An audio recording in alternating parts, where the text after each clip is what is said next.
Thank you, thank you.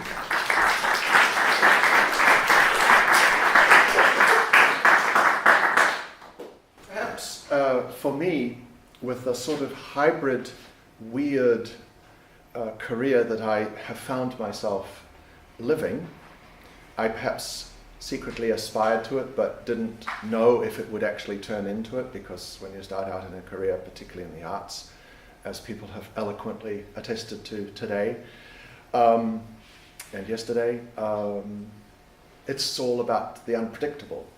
There are familiar things you can do to create a career. For example, if you're a composer, you can seek a commission, get a job teaching composition or composing for a kind of utilitarian purpose. If you're a performer, you can get hired by an orchestra or a solo gig. But even there is such unpredictability as to what that can turn into. The orchestra can disappear overnight, the teaching job can go away because of restructuring, and yeah, you get the picture.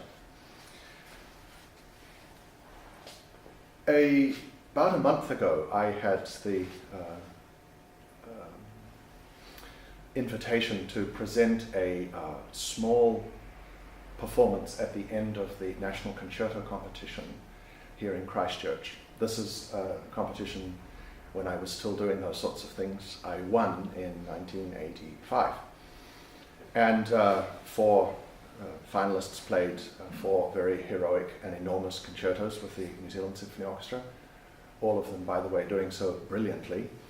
And suddenly, at the end of this 2.5-hour epic of such music, one was expected to get up and play something completely charming, miraculous, and amazing to entertain the audience that was really, frankly, sick of music by then, I think.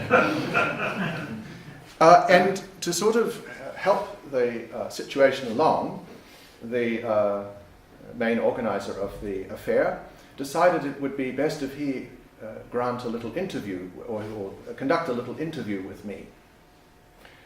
And he started by saying, apart from the little preludes, he then said to me, Mark, I notice that you're now performing quite a lot in Christchurch now that you have relocated here.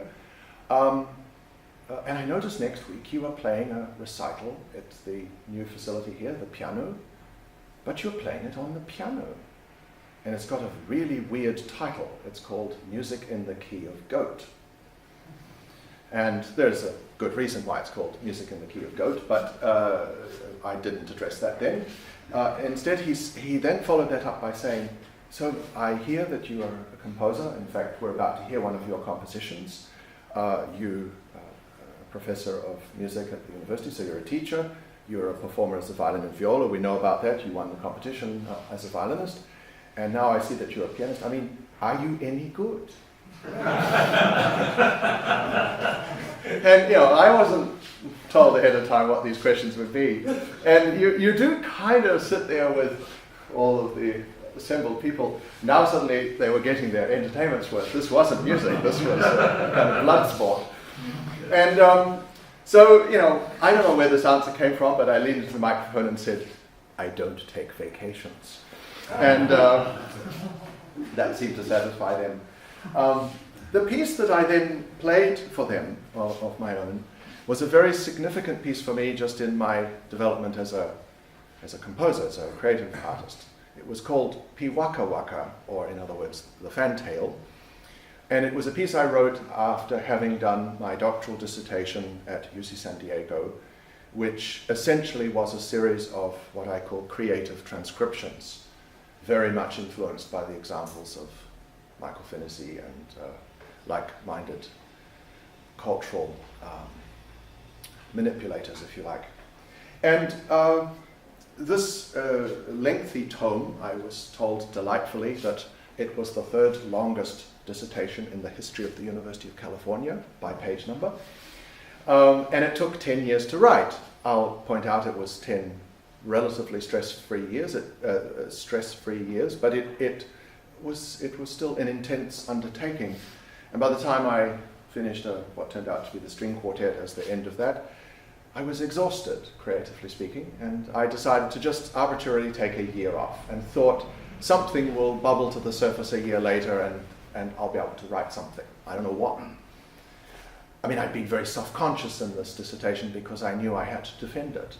So I kept diaries, not exactly as superlative as Mr. Norris's, but still a kind of trajectory so I could justify what I had written. That was the example all around me, particularly at a very intellectual university such as UC San Diego. And I thought that's kind of a responsible thing to be as a composer. A year later, sure enough, a kind of strange imagery came into my mind. And to me it's strange, I mean, maybe you have a term for it, but I haven't been able to find one myself. They were images of my childhood, growing up in a farm in Hawke's Bay, and they were of birds. I'm not much of a bird person, I prefer cats, which generally eat the birds. You know, I don't keep them, I don't go out bird watching, I'm not particularly fascinated by them. But sure enough, there were images of birds in this memory, and it was like a daydream. But what struck me was how unemotional these pictures were in my mind. They were just of an image. And whilst I could summon up emotions of my childhood, still this sort of picture seemed in and of itself just a picture. Maybe it had a little bit of motion. Yeah, the fantail kind of moves around, and that was definitely an image. And so I thought that's what I start with. And I wrote this violin and piano piece that's, in this case, the start of a series called 22 New Zealand Birds. That title is completely arbitrary. And one day I may write 22, it may be more, I don't know, but 22 is a number I like. And it's inflected into the pieces actually quite often, just because, as I said, I rather like the number. In this case, I chose to be somewhat onomatopoeic about the thing, this effect where you put the bow onto the string and create a kind of crunch tone and immediately release it on a harmonic. It creates a little bit that cheep, cheep sound of the fantail. And when you're playing lots of those, like that, you somehow suddenly start looking like a fantail, just a little bit. And I had fun writing this piece, and suddenly I felt that I was, back into composing, but everything had, of course, changed in the meantime. The backdrop of all of this, and the point of saying at the beginning of the talk that I'm greatly honored and privileged to be here, is that when I started into the obsession of music when I was about 10 years old, and it has never left me, composition was there right at the beginning. But as I grew up and as I started to gain some connection with composing that obviously seemed essential and long-lasting, I also met wonderful composers. Mr. Elmsley was one such person, Jack Body was another.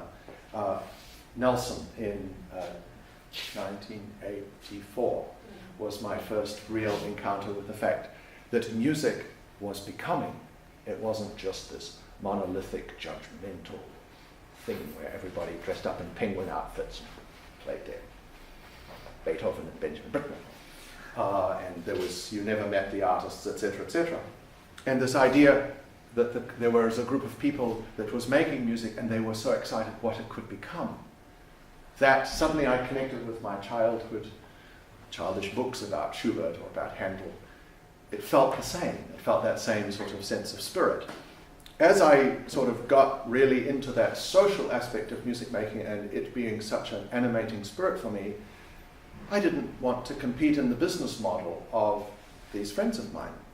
I decided for at least a while I would write music for friends or for myself or for a limited circle. I wouldn't make it my career. I wouldn't compete for grants or for commissions or all of this kind of normal things that you would do when you're being a composer. And deep down, I didn't believe in myself at all. This was partly because, like with everything to do with music, I'm very good at learning the tricks. They come very easily and very quickly. But for it to have meaning, that's another matter. That takes a stubbornly long period of time. It took a very long time as a violinist. I had one teacher, Maurice Asson, a French-born violinist, just the most wonderful, kind, helpful person as well as violin teacher at the Royal Academy of Music in London. And he used to say, after successful performances that he would attend that I would have played, he'd say, Mark, it's great, but I know you can do more. And that what I can do more, I understood he meant I can express more, but I always was so literal about it. Can I make more sound? Can I make the sound more virile? And trust me, I was making a lot of sound, and it was very virile. But, you know, it took a long time for me to register the notion of personal nuance and to have faith in what that is, even when people tear you down for it. In fact, the first time I got a terrible review of my playing was simultaneously a shocking experience to see in print someone say I'd kind of lost the plot when it came to playing the violin. It was Vivaldi's Four Seasons. And at the same moment, suddenly so sure of who I was.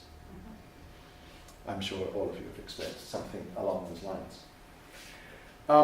So, to cut the long biographical story short, I gradually fell into the business of actually acknowledging that I did have somewhat of a career as a composer, because friends then started throwing money at me to write pieces, and there were deadlines discussed and negotiated and sometimes missed, like us all. But suddenly I felt that I wasn't really displacing other people, and I fervently believe this as a little axiom here.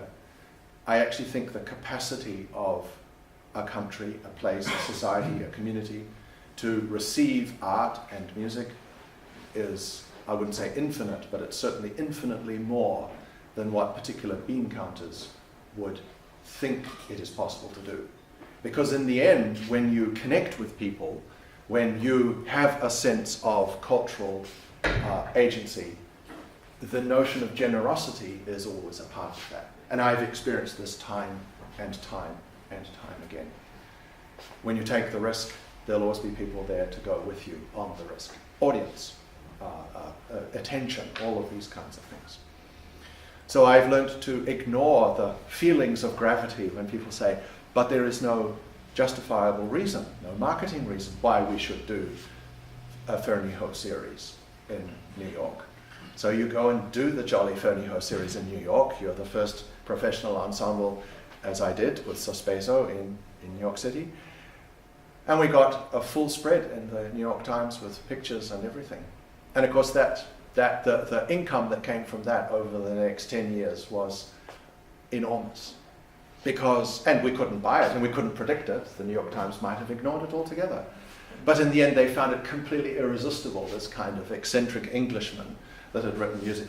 So many people said it was impossible to play, and in fact infuriated so many of my colleagues because you couldn't ever play it perfectly. And it's true, you can't. That's the whole point of the music. And it's the imperfect, shall I suggest immoral performance. No, that's actually So for myself, this dissertation, which I think it was Diana, you were dealing with, was it Joji Uwasa that you were quoting? Oh, yes. Yes. He was one of my professors at UC San Diego. He gave one of the worst classes that I ever attended on orchestration. But of course, you're going to get the thing right now. It was a paradox. It was one of the best classes I ever took.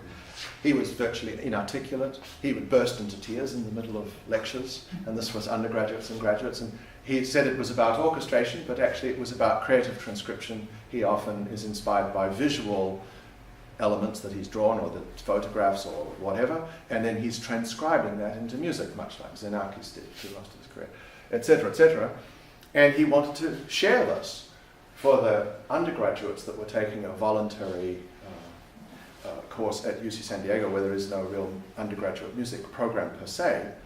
This was bizarre. They would sit there every lecture just kind of with their eyes just trying to grab onto something, and in the end he gave them little orchestration examples as a kind of like, here's something we haven't talked about at all, and just do something and it'll be fine, you know.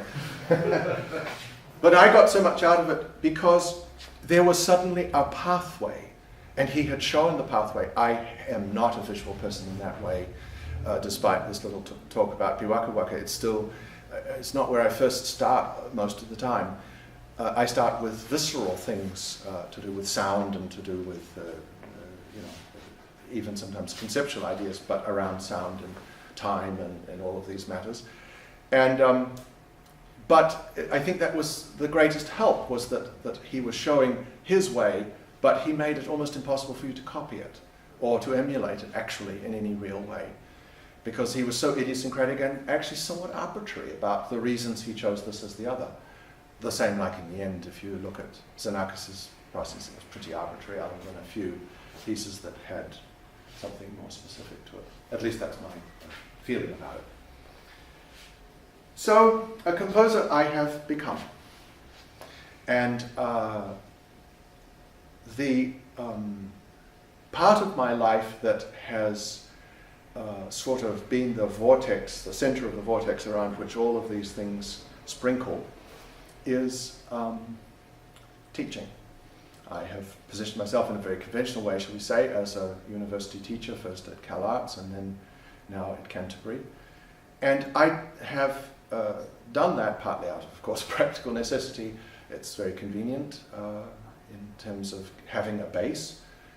But it has also been a thing for me about perhaps the idea behind this whole talk, which is that the many identities, the many lands, shall we say, you inhabit with these different activities, whether you're a composer or a performer or a teacher or a writer, allow you to connect with the community and your students. They are often, one goes with the other, if you do it right. The sense is that you can show them not what limits them, but what the invitation is for what they can become. And I like to do that, or I have the habit in my process of teaching to do that with everything that I do. I don't make a distinction, shall we say. I'm sure I'm not unique in this way, but I'm probably pretty unique, at least in the New Zealand context, of immediately abutting the notion of being a composer and of being a performer and being a teacher. And the handout you have with you, that old-fashioned idea of giving a handout, is a tangible example of that, because this is the kind of material I will throw at my students with no pity, and use it as a teaching tool, as a notion of an example, etc., etc.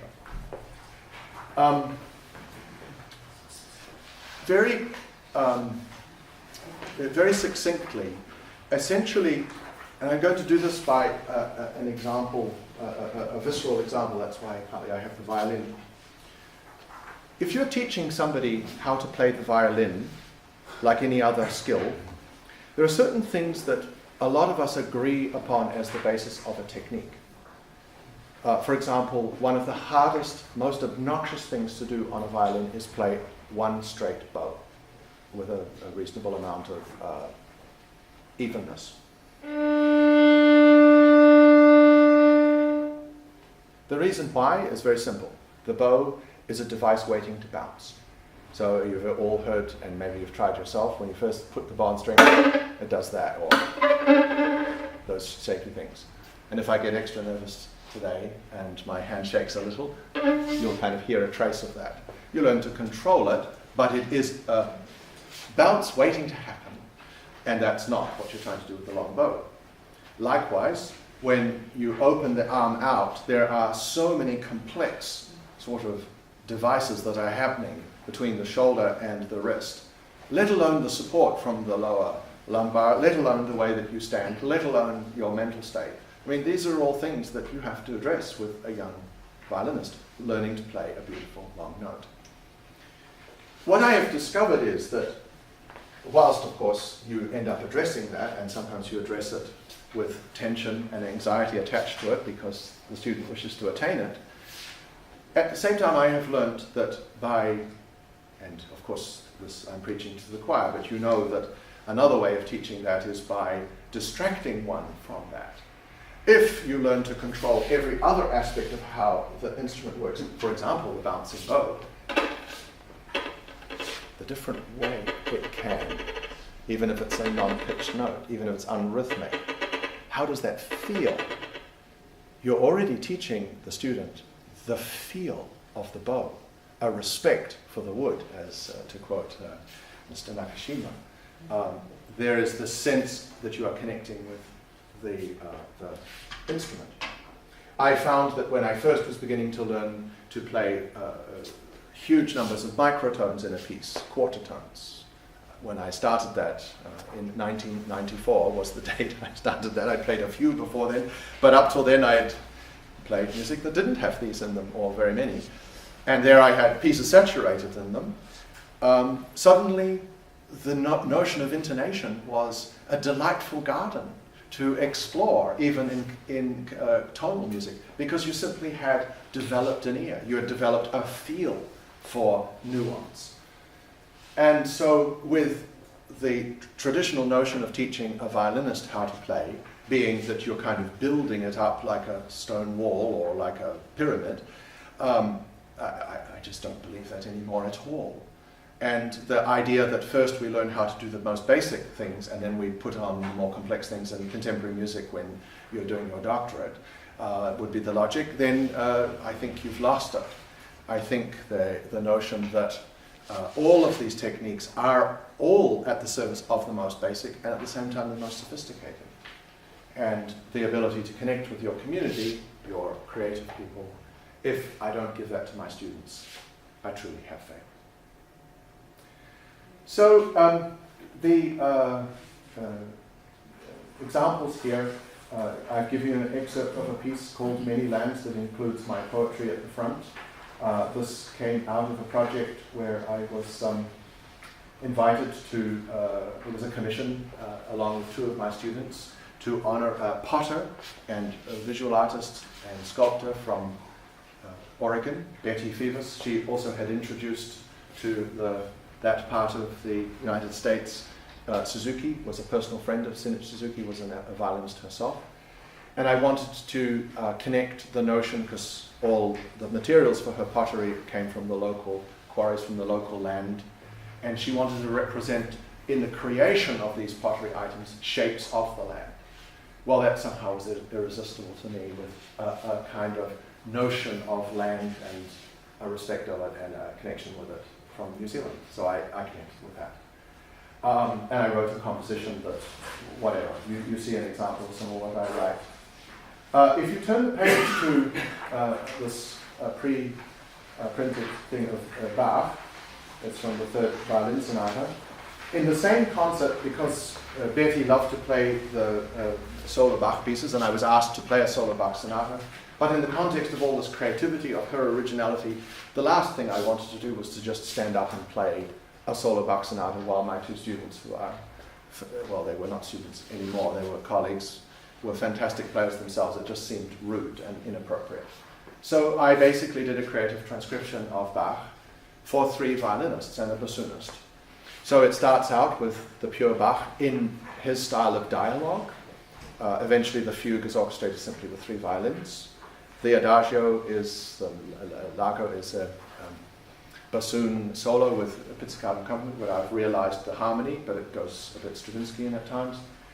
And then the last movement, which is a political point I was trying to make. We were in Oregon. It's a place of a great tradition of fiddle playing there. I'm not a fiddle expert myself, but I do play it. And I love that spirit of it. And I hear very clearly the techniques that Bach was utilizing, particularly in these motoric last movements or preludes or whatever. I hear the fiddle tradition. It just was one branch of it in Saxony at the time, and now another branch ended up in the States, in that familiar idea of people bringing the music with them as they emigrated. So I took Bach's music and basically updated it, literally, by saying, if you put a few blues notes in there, if you swing it, you take it a little slower and you do some other decorations, it basically is the same cultural notion, should we say. The audience seemed to love it. I had a few Baroque experts that attended it who were very intimidating in the audience, and they said, that they completely understood my point, which I often make at the beginning of these concerts, which is there are two factors at work when we interpret music of any kind, and that might also actually be said of free improv, which is composition in the moment, yeah, or improv with other form, that there is the letter of the law, the score, or the idea, or the initiating principle, or whatever, but certainly with notated music, there is the score, and that's a kind of thing we have to deal with. But like all notions of laws, there's also the spirit of its intention. When Bach wrote this piece, or say dramatically, Beethoven did da-da-da-da, he was trying to evoke something. He was trying to communicate something, obviously. And so when you hear that ridiculous recording, say, from the 1960s with Herbert von Karajan and the Berlin Philharmonic with I don't know how many violins all playing that figure heroically on the G string with their metal strings and with all that tone they had in that sort of Russian-style vibrato and all of that, it's not authentic, but it sure gets across the idea of this sound. And it was not unfamiliar to people what that music was at the time, but it was unfamiliar, the notion of that sound connected with that music in that way. That's why it sold so many copies of the LPs in the day. So, realizing that I'm coming to the conclusion of my time and this honored moment, I conclude by saying the life that I find myself leading with all of these different things that I do, and to answer that somewhat rude interviewer at the concerto competition, I have no idea what it means to tell somebody I do something well. But what I can say is that all of what I do connects to who and how I am able to communicate to the world. In other words, the process of being a performer at the piano physiologically supports the notion of being a violinist. They seemed contrary when I started because of the nature of the body. The body goes down and is more percussive with the piano. It didn't seem to relate to that way of making sound. Now they seem exactly the same to me, paradoxically. Why? Because perhaps my notion of where sound comes from is not the detail of hands, though they're very useful. It's back here, it's in here, it's whatever, out there, I don't know. But it's certainly very, shall we say, not focused on just the details, not on just the letter of the law. Likewise, composing in my relationship to teaching is always an example, and that's my last example, is a composition that I most recently wrote, taking two, it's this one called Furia of the Huia from Greytown. And it's one where I took a few students from UC to play at a subscription series at the Greytown Music Society. And we played old music as well. I was showing off some of the violins made by Ed Cook, a luthier in the area. But for the two students I was bringing, there was a moment where they needed to understand something about sound, much like the way I was describing to you earlier. At the very end, this very simple idea of alternation, of indulging a sound, is turned into harmonics, yeah? And that's even more complicated to do in an expressive way, because harmonics really only, unless you're distorting them or dirtying them, they only really work in a kind of sul ponticello controlled way, and you have to keep the angle of the bow pretty consistent.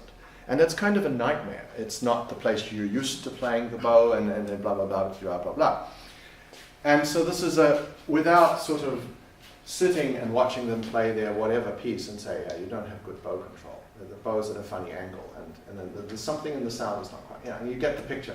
Instead, it's like, well, we're performing this piece, and it has harmonics in it, and I expect you to play every one of them clearly. And by the way, the performance is in a week's time. So, with that alarm, no, that's okay. With the danger I may say something I regret, if I haven't already. That's been my principle and the way I live my life. Thank you very much.